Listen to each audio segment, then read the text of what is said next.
And welcome back, everybody, to another episode of Tidal Flooding Talk, brought to you by the New Jersey Coastal Coalition in conjunction with our broadcast partners at Tri-X 57. We are here today to talk about FEMA buyouts versus risky real estate here. We've had a string of meteorologists as guests over the past couple of weeks. Palma, we're finally giving you a break. We're going to get out of the strict weather realm for this one. So there you go. Well, welcome to the show, Jim.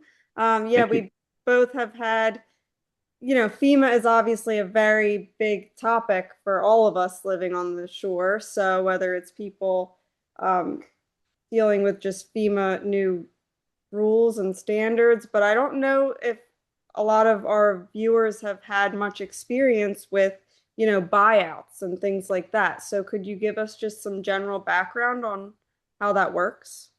Yeah, I have to. And thanks for having me. It's Sure. great to be here talking about these things. So again, Jim Elliott down in Houston and Rice University. So some of that contextualizes my experience with FEMA. So just a little background on me on how I got into this and then sort of what the buyouts are. If you look at my CV, my first job was down in New Orleans at Tulane University, and I had just gotten tenure when Hurricane Katrina hit. And so at that time, FEMA was literally a four-letter word. People talk about getting FEMA'd, and so began getting interested as a sociologist of sort of urban and environment dynamics on how they collide and come together. So that was really my introduction. And when we finally evacuated and then came back, there were discussions about what should we do with a lot of the low-lying neighborhoods in New Orleans, right? 80% of New Orleans, the city proper, is below sea level. And so there were some folks thinking about what to do, and they engaged some think tanks, and then they basically came out with a plan to sort of designate sort of the most flood-prone areas as areas where the city would work in conjunction with the federal government. They weren't clear on the plans on where the actual money would come from. Maybe it was going to come from FEMA, and I'll come to that in a minute. But they began to just identify what would be maybe the places where if we could go in and talk to folks and buy them out of their flood-prone properties, maybe we could, sort of feed two birds with one hand, where we could help protect those people by not having them go back and live in harm's way, but also remove the risk for future generations, right? And so they actually started to move forward, but then it wasn't clear if a lot of the equity considerations were being sort of moved forward. There were plans to sort of how do we work with different communities and give them voice, and then that sort of faded. And so the local newspaper down there, the Times-Picayune, came out with this map to sort of interrupt that process. And they put a map on the front page, and they had these green dots of where they were saying the city officials were going to work with the federal government to basically remove people. And that, as you might imagine, if you're out and you see this newspaper and you're still evacuating, you're like, oh, that's my neighborhood. So in New Orleans, there was very much this sort of notion of being green dotted. It's like you didn't want to be green dotted. It's like sort of having your home taken away from you without conversation. And so that had been on sort of my mind. And I got to Houston, where after Hurricane Harvey, there was more conversations about the FEMA buyouts in particular. So one of the things that's interesting is, you think about FEMA doing a lot of things with respect to flooding that you and your guests probably know about. They help run, the disaster response and recovery, the individual assistance programs, the public assistance to get the infrastructure back.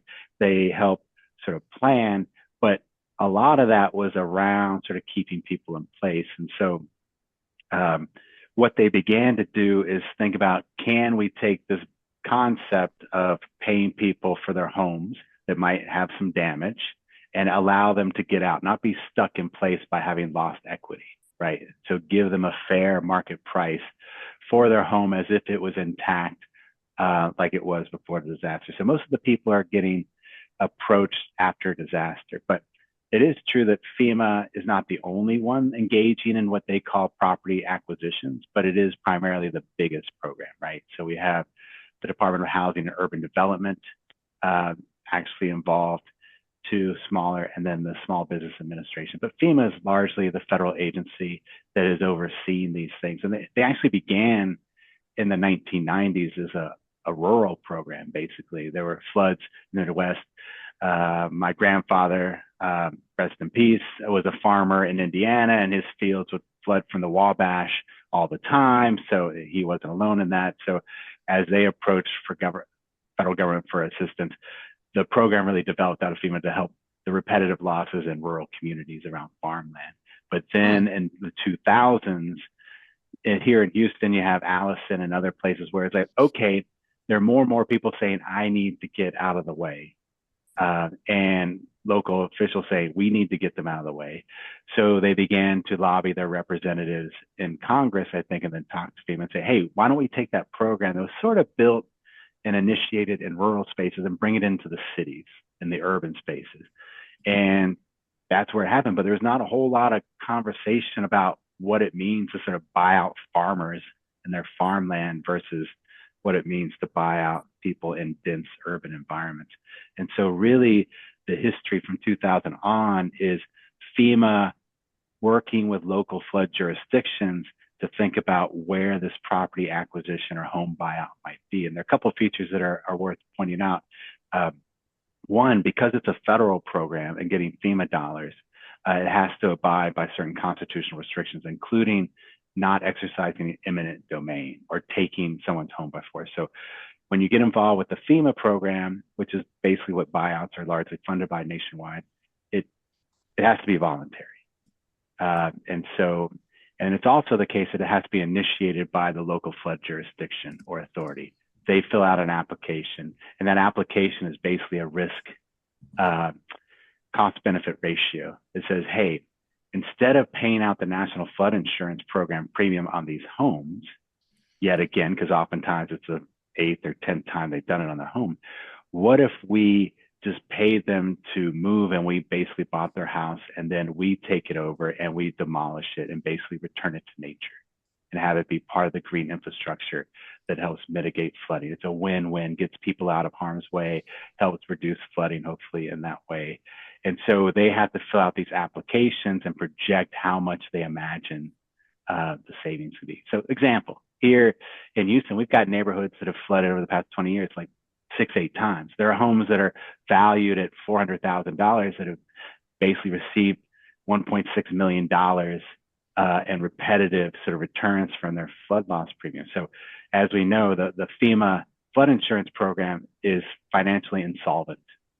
The government has said it cannot fund itself, and it goes $20 billion in debt almost every decade now.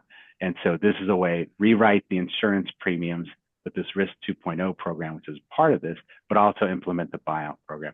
So last point on this is, when I started looking into this, I was like, oh, I wonder where this happens. Probably, maybe Miami, maybe there's a little in Jersey, a lot in Jersey actually. But then I discovered Houston, a lot in Houston. In some respects and numbers wise, we might be among the capital with you all in terms of that. But when I looked at it, I found that every single state in the country has engaged FEMA in this program. More than, I think, 500 different cities and towns, about 2,000 different neighborhoods. So when we talk about the buyout program or the property acquisition program, as FEMA calls it, it really is sort of the locals reaching out to the feds, trying to do a cost benefit calculation, and then trying to go out and work with communities to see who would be willing in the most risky areas to actually sell their home, and how does that work. Awesome. All right. Well, hey, really good base here for the rest of the episode. We got to get to our first break here, but we'll come right back with Tidal Flooding Talk.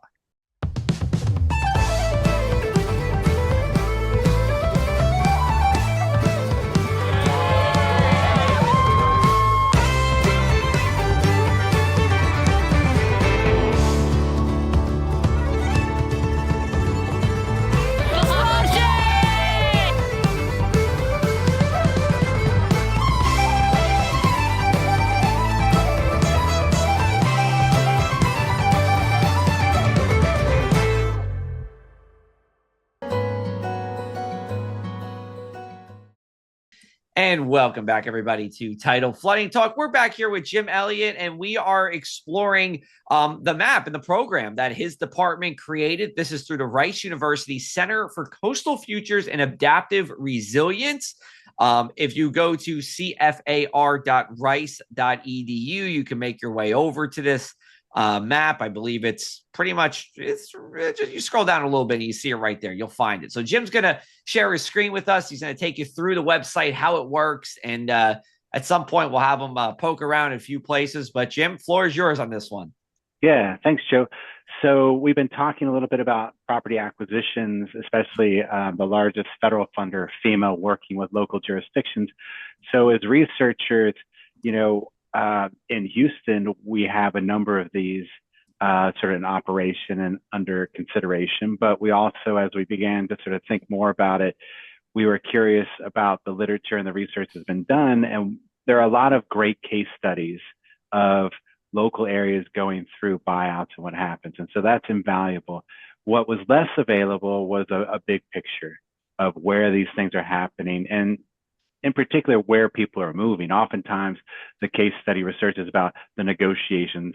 How did the application work? How did the interaction with those participants work? So what we did is we basically did a lot of work behind the scenes. We got data that was publicly released from FEMA on where publicly funded buyouts had happened. So there's a database, and it was basically decreed to be in the public interest to release the information on the name and the address of people who have engaged in these FEMA buyouts through their local flood jurisdiction.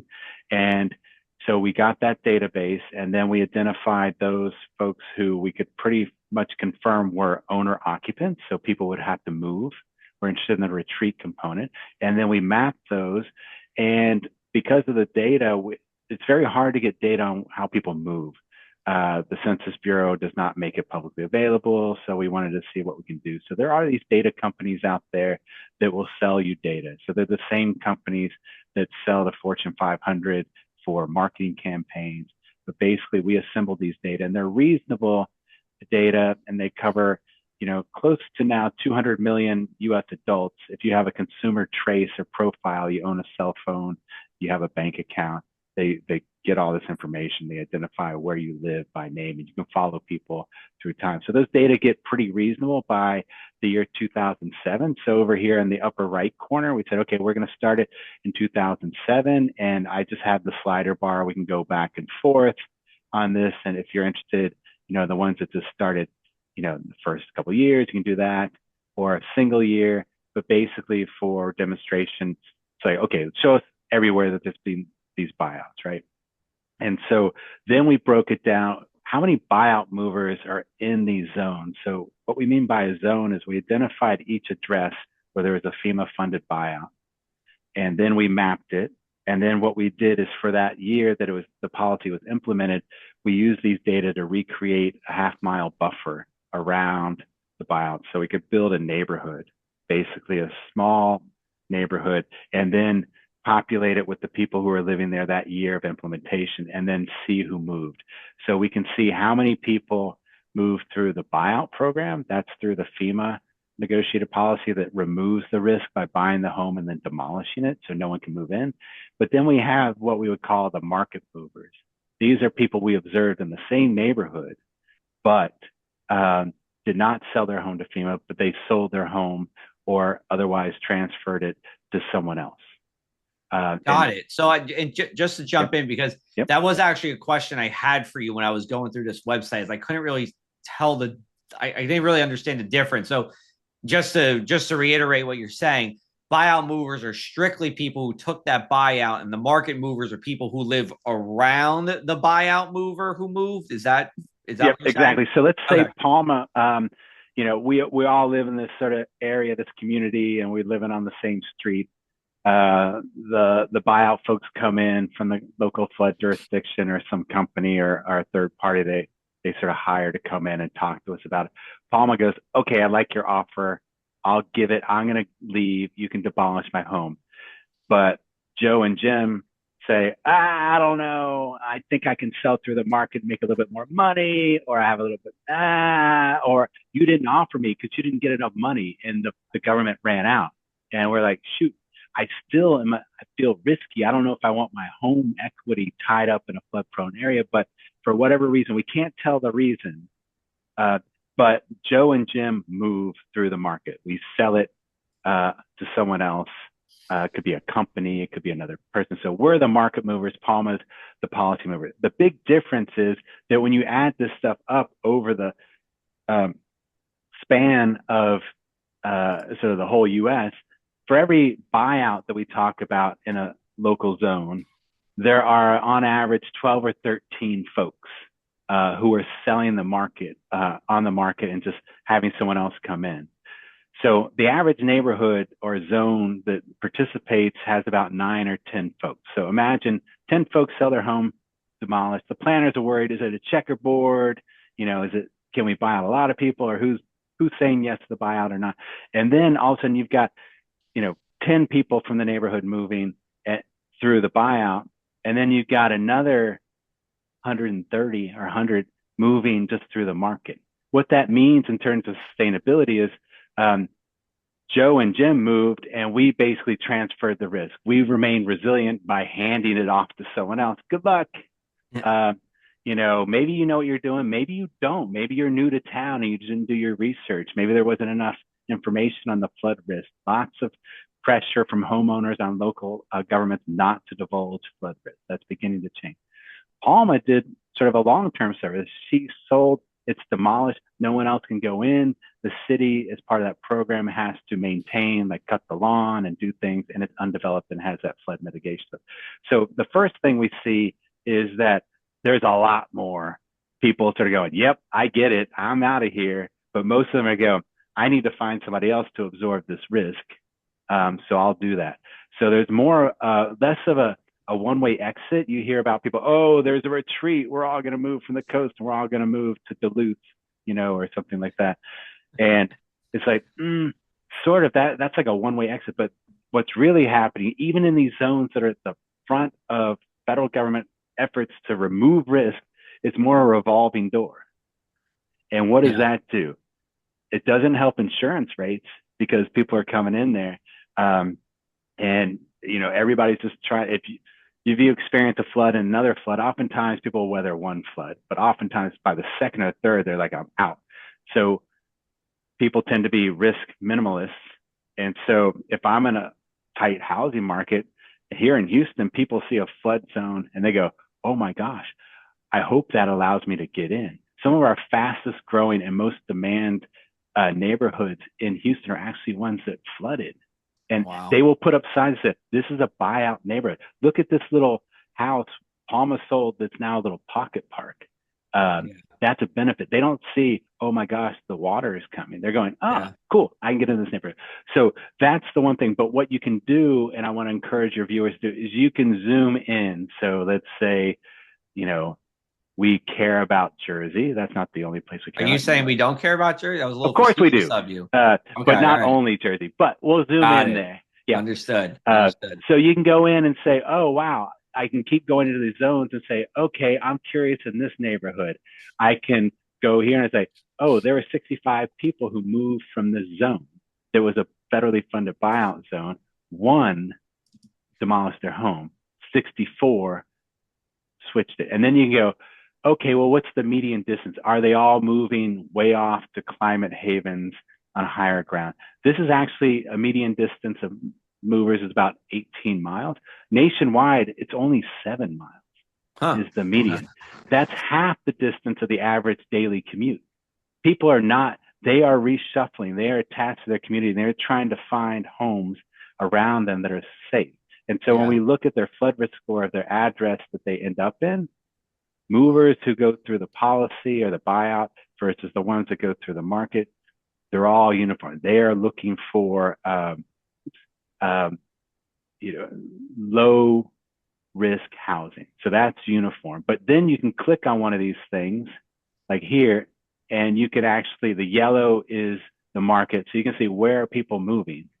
We blurred it by a couple of blocks so you can't hopefully identify individuals, but you can actually see, are they moving towards the water? Are they moving? And you can do this in each one and clear the flow lines. And you can go where you can zoom around the country, wherever your community is and take a look at this. And we did this in part to be able to get the information out, because we would talk to planners from across the country, whether it's,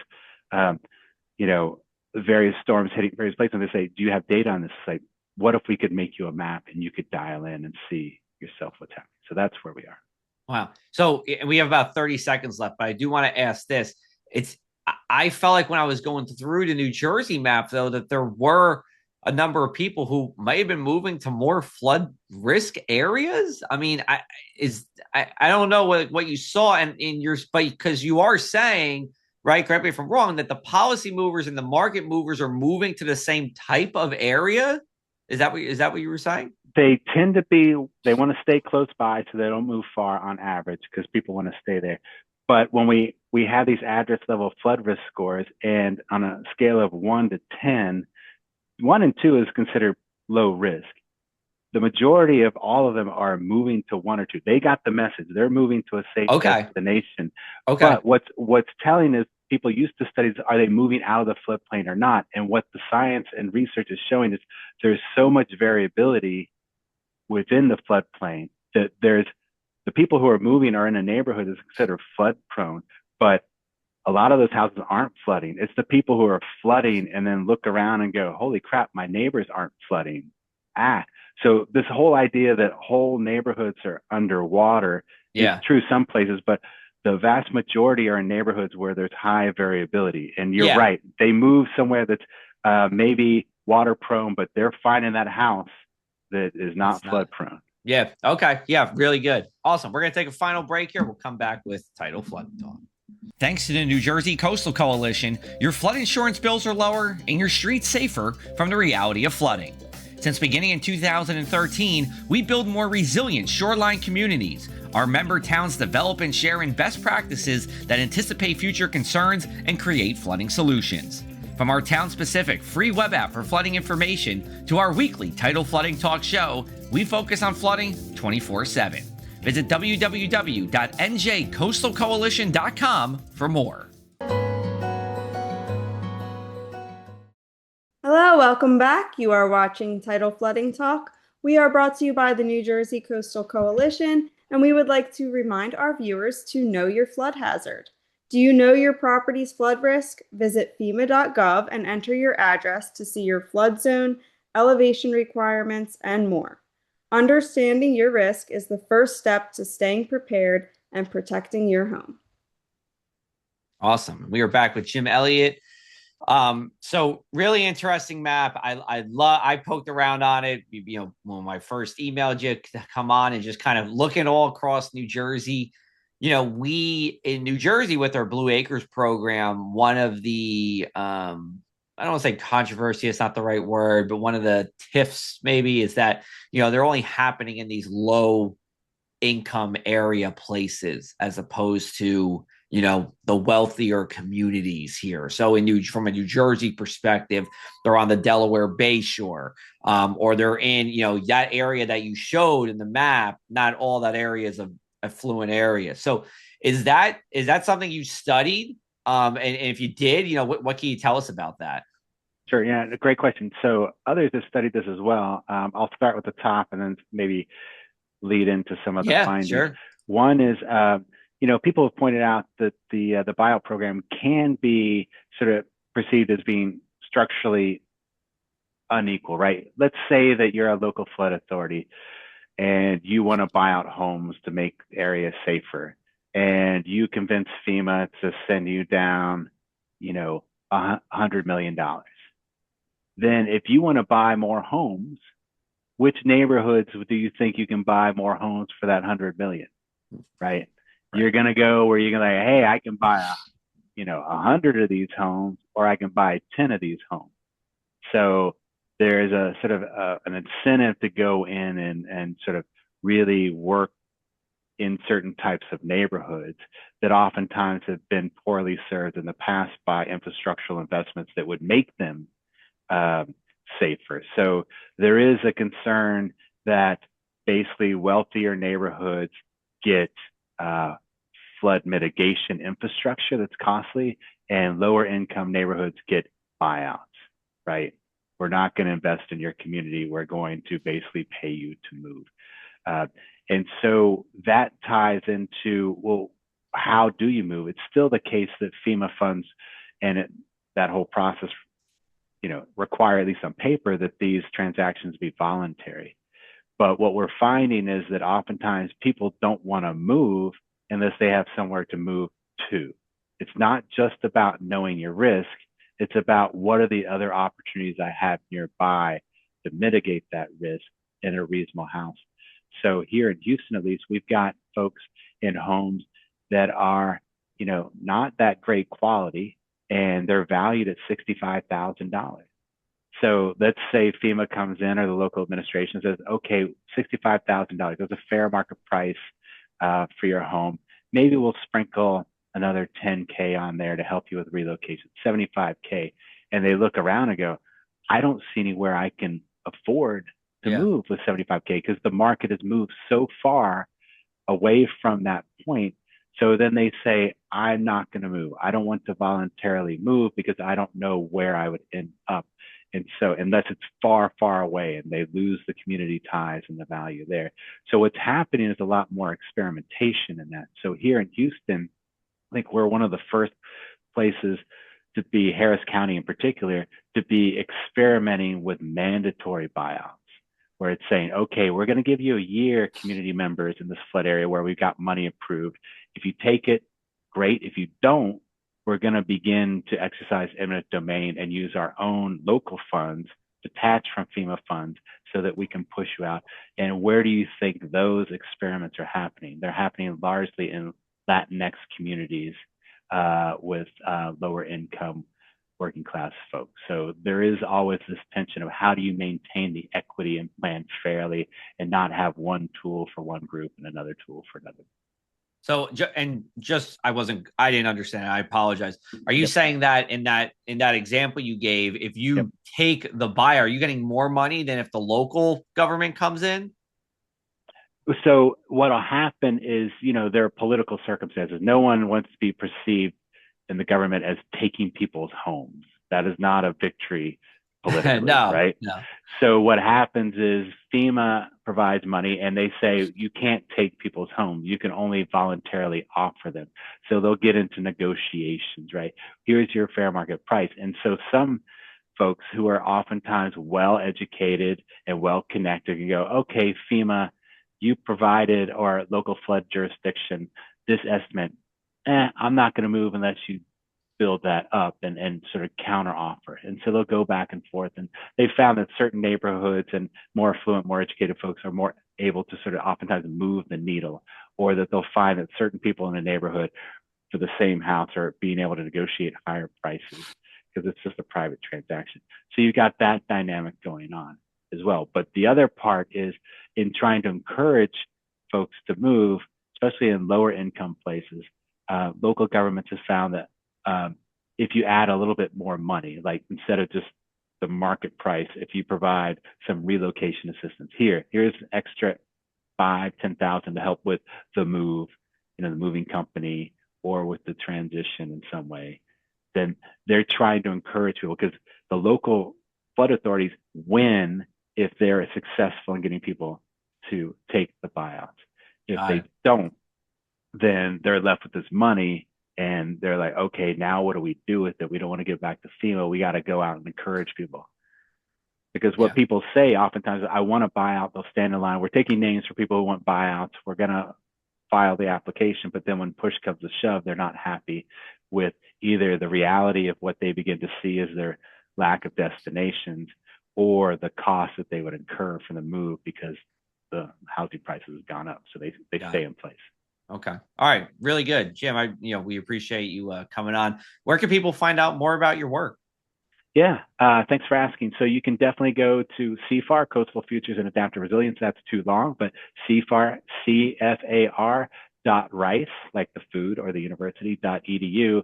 And we've got our splash page, our homepage, and you can find this tracker tool in addition to other things that might be relevant to your viewers. I'll just make another pitch about something. We think of coastal and flooding and buyouts is somewhat fundamentally different in a place that's amenity rich, tourism, Miami, than in industrial zones, maybe like New Jersey and the Gulf Coast, where the floods can oftentimes remobilize toxins. So we have a theme on coastal industrial communities and the special challenges. Okay. All right. Awesome. Great. Well, hey, Jim, thanks again so much. So unfortunately, we ran out of time to do the one thing we can't stop talking about, tidal flooding or otherwise. So I can't invite you to the party on this one, Jim. We'll just have to have you come back and we'll hear what's on your mind outside of everything in your research there. But thank you very much, Jim, for coming on. We appreciate it. We'll be back with you with a new episode next Tuesday, as we do every night. You can find it on Dan Skeldon's social media channels, my social media channels, my streaming weather channel, TriX57.com, and the New Jersey Coastal Coalition social networks as well. So thank you, everybody, for listening, and we'll be with you next time.